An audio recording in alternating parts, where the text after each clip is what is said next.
जैसे मान लीजिए कि कोई बहुत बड़ा विशाल वृक्ष हो और उसकी छाया में अनेकों जीव जंतु पशु पक्षी बैठ कर के छाया पाते हैं, और उसी का पेड़ उसके नीचे उग आवे तो महाराज उस पेड़ की छाया से टेढ़ा टेढ़ा चलता है, दूर दूर चलता है। ऐसे महाराज जो पंच पटेल विधायक होते हैं ना, उनकी बात को दुनिया मानती है, लेकिन खुद की औलाद उनकी बात को नहीं मानती है, तब दुख होता है। जैसे महाराज जो आपकी संतान होती है,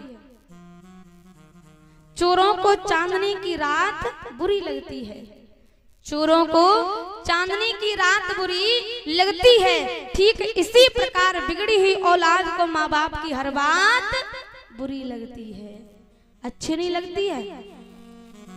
एक और बात, जिस बात को माता पिता कहें तो वो बात बच्चों को अच्छी नहीं लगती,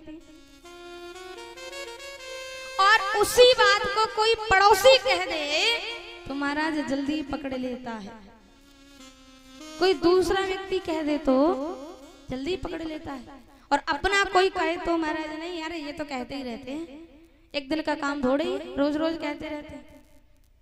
और कोई दूसरा व्यक्ति कह दे तब महाराज बात समझ में आती है। आज विमाता आरती की थाली सजा करके लाई है। ध्रुव जी कहते हैं कि माँ मैं आपका ऋणी हूँ और आपका ये ऋण कभी चुका नहीं पाऊंगा, क्योंकि आपने मुझे ऐसी बातें कही, ऐसे वचन कहे कि जो सीधे मेरे हृदय में चुभ गए, और आज मैं भगवान की प्राप्ति करके लौट करके आया हूँ। तो राजा उत्तानपाद ने क्या किया, अपने पुत्र को राज सिंहासन पर बिठा दिया और स्वयं जंगल की ओर चले गए, भगवान का भजन करने लगे हैं। देखो भक्ति का सिद्धांत क्या है, तृणादपि सुनीचेन तरोरिव सहिष्णुना अमानिना मानदेन कीर्तनीय सदा हरिः। भक्ति का सिद्धांत ये है कि अपने आप को तिनके से भी हमेशा छोटा समझना चाहिए, कि मैं तो भैया तिनके से भी छोटा हूँ।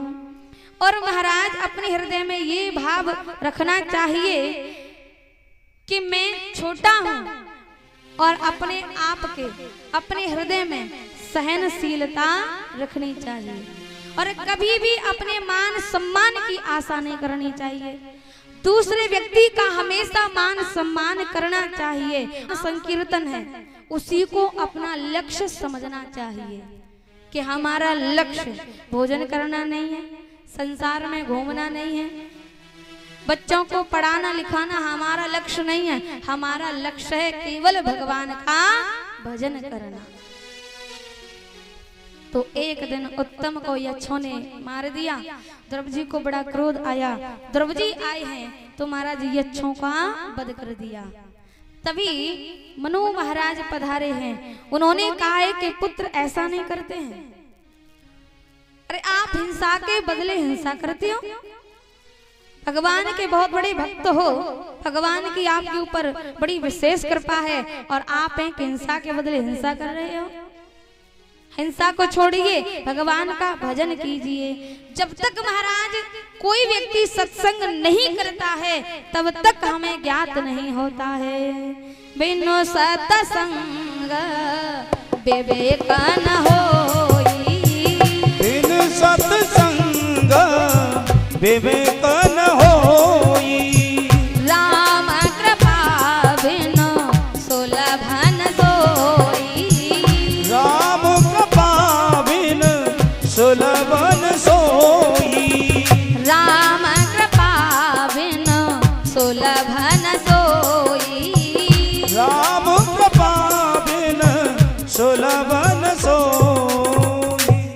बिनु सत्संग विवेक न होए, यानी बिना सत्संग के जीव को विवेक नहीं होता है। और महाराज सत्संग भी, जिनके सत्संगति अति प्यारी, और राम कथा के तेई अधिकारी, जिनकी महाराज सत्संग बहुत ज्यादा प्रिय होता है ना, वही व्यक्ति राम कथा के, भगवत कथा के अधिकारी होते हैं। रामायण सुर तर की छाया, रामायण सुर तर की छाया, दुख भय दूर निकट जो आया। ओ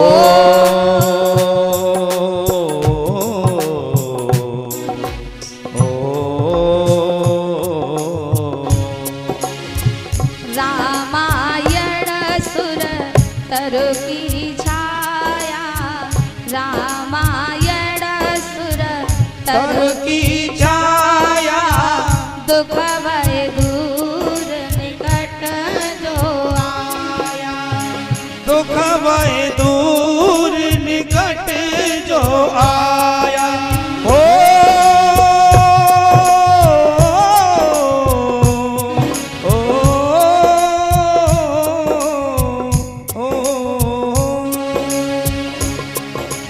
रामायण सुर तर की छाया और दुख भय दूर निकट जो आया। ये क्या है?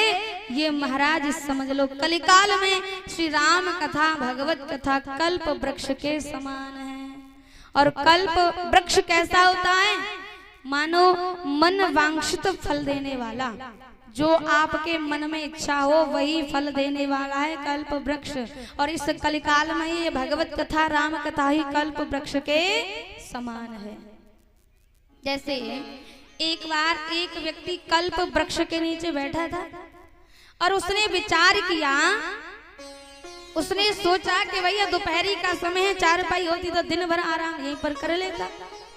मन में विचार किया, तब तक तो महाराज बढ़िया सुंदर चारपाई सामने आ गई। क्यों आ गई? क्योंकि आज वो व्यक्ति कल्प वृक्ष के नीचे बैठा है, मन वांछित फल देने वाले कल्प वृक्ष के नीचे बैठा है। चारपाई सामने आ गई, आराम किया, दिन भर आराम किया। अब शाम हो गई, विचार किया कि शाम हो गई, यहीं पर भोजन मिल जाता तो पेट भर के यहीं पर सो जाता। इतने में महाराज भोजन की बड़ी सुंदर सी थाली लग करके सामने आ गई। अब महाराज उसने भोजन कर लिया। अब विचार किया कि बिस्तर और यहीं पर मिल जाता तो यहीं पर रात्रि भर सो जाता। तो इतने में महाराज बिस्तर सामने आ गया, चारपाई पर लग करके बढ़िया सो गया। अब सोते सोते विचार करता है कि भाई मैं यहाँ पर अकेला हूँ, कहीं से कोई शेर ना आ जावे। मैं यहाँ पर अकेला हूँ, कहीं से कोई शेर ना आ जावे। इतने में तो शेर आया और उस व्यक्ति का नाश्ता कर लिया। क्यों? क्योंकि मन वांछित फल देने कल्प वृक्ष के नीचे बैठा है। जो आप इसके नीचे बैठ कर के मन में विचार करोगे वही वही सामने आएगा, वैसी ही विचारधारा बन जाएगी।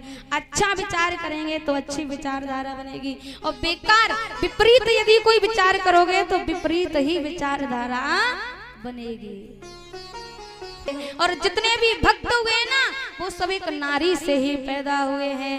नारी तू नारायणी, नारी नर की खान, नारी ते पैदा भये राम कृष्ण हनुमान।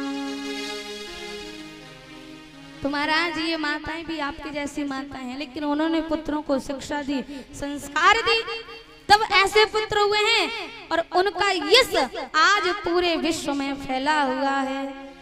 हम और आप सभी सुन रहे हैं, उनका यश ही तो है।